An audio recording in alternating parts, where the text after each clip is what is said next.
Life doesn't have meaning without aspiration or an aim. Okay, so you need a hierarchy of values. There's got to be something at the top. It's got to be something important. If you don't have that, your life doesn't have any meaning.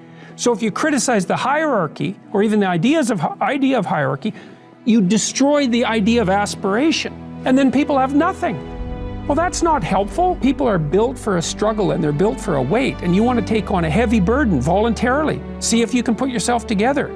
See what you can do out in the world while you're waiting to die. It's an all-in game. It better be worthwhile. And so there's a tight relationship between responsibility and aspiration and hierarchy. And when you criticize those things, you get rid of the aspiration. You need a meaning to sustain you through the vicissitudes of life. Okay, well, try to debate that. It's like, is life painful? Yes. Is it anxiety-provoking? Yes. Is it uncertain? Yes. Is it painful beyond bearing sometimes? Yes. It's difficult. Everyone agrees about that. Now, they might disagree about how difficult, but that doesn't matter. The central point holds. Okay, what if you think that's all pointless? Well, that doesn't seem very helpful. Okay, so you need a sustaining meaning.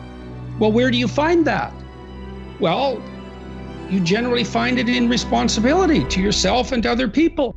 Something that I learned, for example, from Jean Piaget, he called that an equilibrated state. And an equilibrated state is like a game that everyone wants to play. And so if you set your household up properly, then it's a game that everybody is participating in voluntarily. And that's going to be predicated on the desire for peace and the willingness to speak truth and the ability to take responsibility. So that has to be part of your higher order moral aim.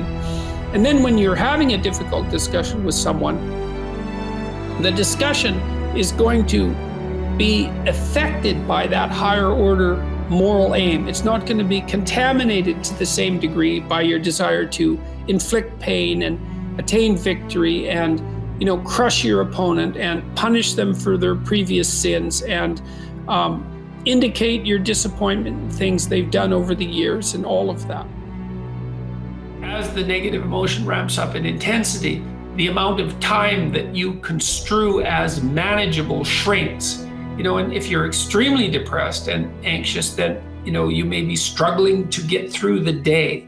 And then you need a map of what is going to constitute a minimally acceptable day. And that might be one where you've done what you need so that when you wake up tomorrow, things aren't worse, right? You have to keep up with your obligations and your duties at least enough so that you're not degenerating downhill.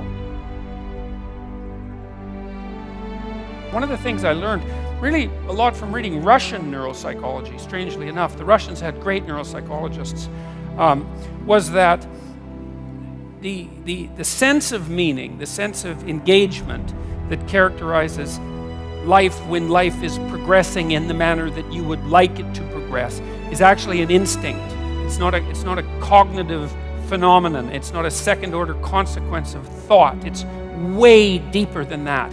It's an extraordinarily profound instinct. And so that's really worth thinking about, assuming, as you might, that we're adapted creatures and that our instincts guide us in the world so that we can survive and so that we can reproduce and so that we can exist over long periods of time. The fact that an instinct of that depth exists and that it's associated with the sense of vital engagement in being, let's say, is a good indication, as good an indication as there is, that there's something truly real about it. And I would say that might even be more important than the knowledge of the role that the serotonin system plays in adjudicating hierarchical position. Because we tend to think of meaning as something that people create as a secondary consequence through thinking or through philosophy or something like that. And when we think that, it's easy to criticize it. It's easy to become cynical about it. It's easy to lose faith in it. But when you understand that it actually is a much deeper phenomenon than that, and that the cognitive elements, the philosophical elements, are sort of like, they're like the fronds on the top of the pond on a plant system that has unbelievably deep roots that go way down into the water. It's much, there's something about that that's much firmer and more solid. And I think the evidence that meaning is an instinct, a deep, deep instinct, is overwhelming. I don't think that popular knowledge has caught up with that. I mean, the research it's not new, but it's been done, I would say, in the main in the last 30 years or so, and mostly by psychobiologists, like people who are really on the hard science end of psychology, and their work is difficult. It's technically difficult. It involves a lot of neurobiology, neuroanatomy, psychopharmacology. It's hard work, it's hard going, but it's unbelievably useful. That's rule 7. Do what is meaningful, not what is expedient, because meaning is an instinct, and meaning is the instinct that guides you in life across the totality of life, right? What's expedient, that's what you might want to do right now in an impulsive sense, right? Because you're driven forward by, anger or anxiety or frustration or disappointment or despair, some sort of one-eyed motivational monster that's got you in its grip that really isn't considering everything at once, right? Like considering your life tomorrow or your life next week or your family's life or maybe even your well-being half an hour from now, because you lash out in anger, and people do that. It's understandable. Sometimes it's even necessary, but it's not wise generally. And the instinct for meaning seems to be a consequence of the integration of all of those underlying motivations and emotions with social being, and then the manifestation of something like the proper pathway forward. And you need that because you need to know how to move forward in life, because you need to move forward in life. You need to act in life. And the other thing that's, I suppose, part and parcel of, let's say, 12 rules for life is the insistence upon action as of primary import. We're not fundamentally creatures who passively perceive the objective world. That's not the goal of our perceptual systems. It's not the goal of our memory. The reason that you have memories isn't to remember the past. The reason you have memories is so that if something bad happened to you in the past, you can figure out what it was that was bad, and you can figure out why it happened, and then you can not do it again in the future, right? It's very practical, and it's the same on the positive end of the spectrum. If good things happened to you in the past, then conceivably duplicating whatever you did to get those good things to happen could have them happen again in the future. So it's practical memory, and it's oriented towards action, and it's oriented towards like the quality of your life.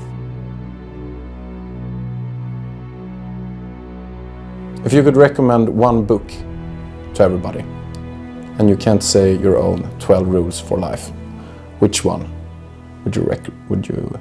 Man's Search for Meaning is pretty good, Viktor Frankl. Man's Search for Meaning. Okay. Yeah, it's good. It's not very long. It's pretty accessible. It's deep. It's fundamentally accurate, I would say. It's a profound book, and everyone can read it, I think.